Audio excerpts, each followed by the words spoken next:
Vous avez dit que Marseille, c'est Netflix. Désabonnez-vous de votre abonnement Netflix et regardez uniquement les matchs de l'OM. C'est incroyable, ils nous font des scénarios de dingue, mais c'est pas possible. C'est une série écrite, moi je vous dis tout autour de l'année, c'est incroyable. Et c'est pas fini, le verdict c'est mercredi. Pouh, alors j'ai hâte de savoir la fin du film, sans déconner. Salut à tous, footeux et footeux de la famille, c'est Thomas, fin du match entre Guingamp et Marseille dans cette rencontre d'ouverture de la J37. La 37e journée. 1, 2, 3, 4, 5, 38. Bientôt la fin, il ne restera plus qu'un match, c'est fou. 3 buts partout, un doublé de Clément Grenier, qui est énorme, l'ex-meneur de jeu lyonnais, qui jouait plus beaucoup à Lyon, qui était même au placard, a transformé vraiment le jeu et le visage breton. S'il était peut-être arrivé avant, peut-être que Guingamp jouerait l'Europa League en ces fins de saison, on ne sait pas en tout cas.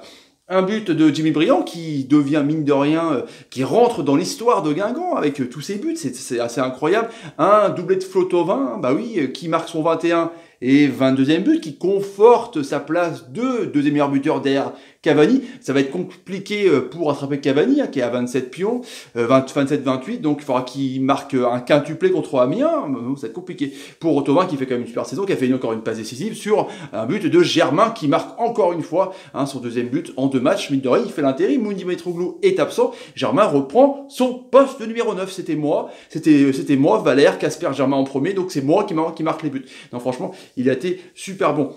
L'OM du coup qui fait une mauvaise opération, on va dire, arithmique, hein, si on parle chiffres, parce que 74 points, donc ils reviennent sur Monaco, mais Monaco joue Saint-Etienne demain, donc Monaco peut prendre 3 points d'avance, avec un goal average de plus 36 pour Monaco, plus 32 pour l'OM.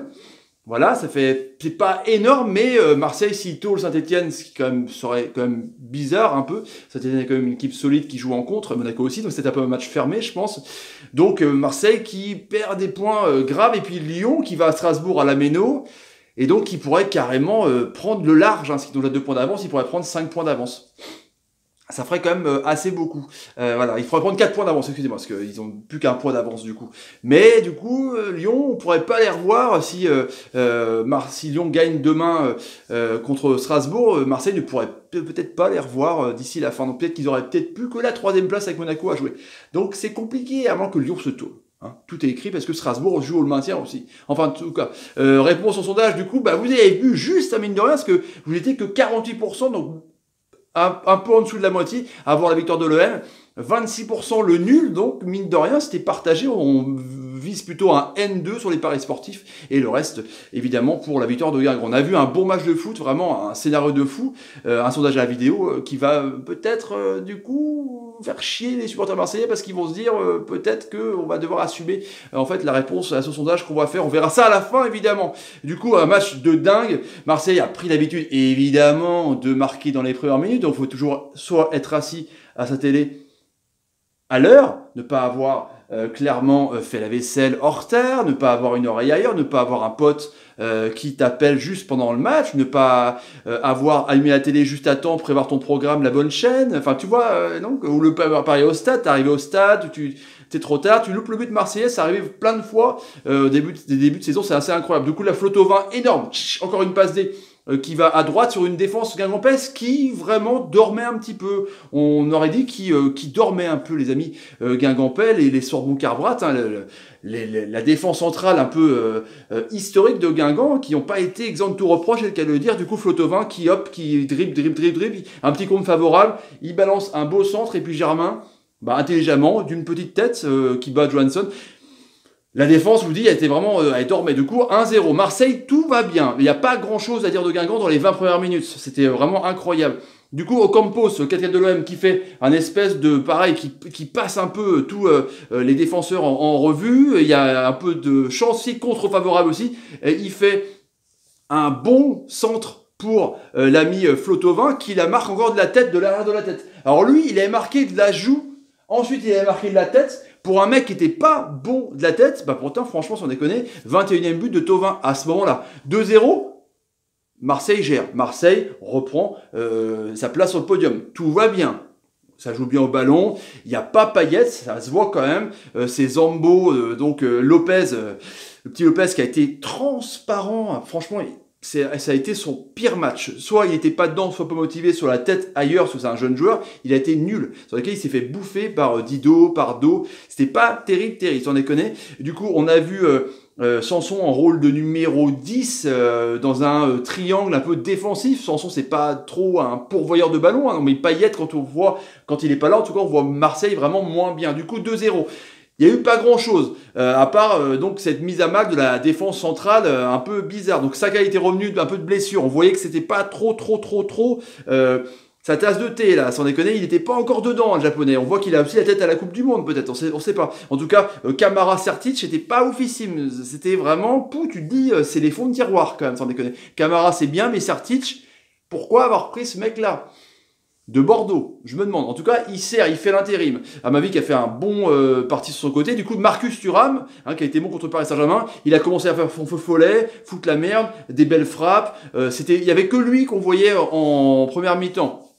Ensuite, un bon 1-2 où l'ami donc Thuram encore lui décale Brillant se remet sur son pied, fait une bonne lunette, Mandanda la regarde, hop. Et ça retombe vraiment avec du bol dans les pieds de Clément Grenier, 2-1 à la mi-temps. Tu dis, c'est le scénario parfait pour Guingamp. C'est le cas de le dire. Et là, du coup, deuxième mi-temps, ça a dû un peu gueuler du côté de Garcia, parce que Garcia vraiment maîtrisait le match, c'était un truc de ouf. Deuxième mi-temps, la Guingamp est rentrée dedans à don. On a vu Sertic en panique, on a vu des belles frappes de Brillant, on a vu sur un coup de pied arrêté de 40 mètres de Grenier que Brillant aurait pu carrément direct la mettre dedans et égaliser. Mais c'était que partie remise. On a vu vraiment Sakai en panique sur son côté, avec des Benezet qui croisaient, avec même Dido qui apportait du surnombre. On voyait vraiment, ça campait devant la surface marseillaise. On voyait vraiment que ça allait craquer. Je sais pas ce qui s'est passé. La fatigue, pas le manque d'expérience, mais aussi, je pense, l'absence de Payet. Payet qui tient le ballon a été grave absent. C'est un truc de ouf. À croire que c'est vraiment le mec qui tient l'équipe. Thauvin a fait plusieurs bourdes. Il a essayé d'insister sur son côté droit, ça passait pas. Pourtant, on va pas lui remettre, on va pas dire que il a fait de la merde parce qu'il a été énorme. Il a quand même marqué 2 buts et une passe D, mais il a fait aussi des conneries. Donc c'est vraiment un bon match de Thauvin, mais en demi-teinte de point de vue technique, parce qu'il a trop forcé sur son côté, il a trop forcé sur la défense, sur les Martin Pereira, sur les Ebois. C'était un peu compliqué quand ça fait muter en tout cas. Et bah du coup, après, il y a eu cette action, je dirais pas débile, mais presque quoi, avec cette égalisation de l'ami Grenier, avec Ocampos qui était bon jusqu'à preuve du contraire, qui défendait bien. Et là, Jimmy Brillant essaie de faire un petit lob. Tac, essaie de faire un petit lob par-dessus, et ça tape sur la main de l'ami Ocampos, qui va faire un mauvais réflexe, penalty, paf, allez hop, Grenier le transforme, paf, 2-2. Là c'est chaud, là Marseille souffre, ça commence à être compliqué quand même sans déconner, ça insiste. À part les incursions de Flo Thauvin et une belle frappe de Tanvon, il n'y a pas de Tanvon, de Sanson, Thauvin et Sanson, un mix, il n'y a pas grand chose comme je vous dis. Après il y a ce départ de Jimmy Brillant. On voyait très bien. Là, par contre, Netflix, je voyais très bien. Je sais très bien que Mandanda allait faucher. Ça se voyait. J'ai jamais senti le truc. Je sais pas que j'avais vu le film, j'avais senti. Et du coup, là, petit crochet de Brillant, qui se dit aussi, pourquoi pas, dans le pire des cas, je vais peut-être jouer le penalty. On sait pas. J'ai pas. En plus, ils se connaissent bien, Mandanda et Jimmy Brillant. Et hop, Mandanda le fauche. Carton rouge. Voilà. Double peine. Je crois que c'était terminé. Carton rouge. Brillant la transforme. Penalty. 3-2. Donc penalty sur Pelé, évidemment, parce que Pelé rentre à la place de Mandanda, donc il y a vraiment un changement de truc. Après, donc, c'est compliqué, 3-2. Mais Marseille n'abdique pas, ça les a réveillés, donc ils sont à 10 contre 11. Mais ça sentait vraiment le feu, il y a eu des belles frappes, Grenier qui a été vraiment énorme, Brillant qui a été complètement énorme, il a fait une frappe aussi à bout portant, ça aurait pu être ouf. Et après Bounassar, il n'y a plus de changement, Bounassar se pète, ils sont à 9 contre 11, et tu dis c'est pas possible. Guingamp est à 2 doigts peut-être de mettre le 4-2 et de tout bloquer. Et ben non, c'est incroyable, ça y va, Bounassar avant qu'il rentre, fait une super passe à Thauvin, il arrive à couper vraiment la trajectoire, et la défense est d'or. Ils sont plus que 10 contre 11, la défense est d'or. Du coup, 3-3, énorme, 81e minute, 3-3.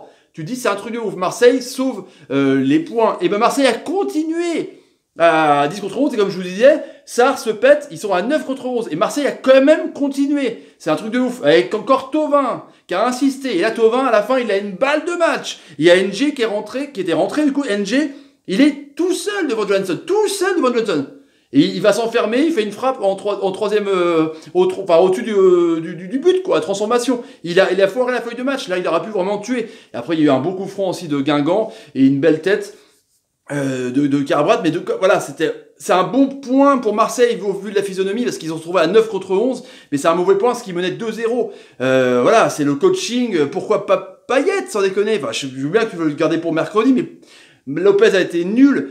Sanson, on sait très bien que quand il est dans cette position, c'est pas terrible, c'est pas le jeu défensif de l'OM. Zambo a trop voulu faire de tactique. On te demande pas ça, Zambo Anguissa. Marseille, ça te demande de mettre des tampons, d'être vraiment, de coup, c'était le milieu marseillais, Guingampé était complètement libre. Et puis voilà, la défense, la défense c'était comme ça, parce qu'il n'y avait pas Rolando, il n'y avait pas Gustavo, il n'y avait pas la colonne vertébrale. Enfin, tu te dis que voilà, c'est quand même bien payé, mais c'est comme ça. Donc voilà ce qui m'emmène au sondage du soir, les amis. Pour vous, est-ce que l'OM a perdu le podium ce soir? Pour vous, est-ce que l'OM a perdu le podium? On répondra demain, parce que demain il y a du multiplex. Ça y va, quoi. C'est chaud. Allez, je vous laisse, les amis. Si vous voulez vous abonner à la page Pégay. Si vous voulez vous abonner à la chaîne, n'hésitez pas. Partagez la vidéo et de mettre des pouces. Allez, salut les amis, je vous laisse. C'était chaud. Je vous laisse. J'en peux plus. Je vais me coucher. Salut.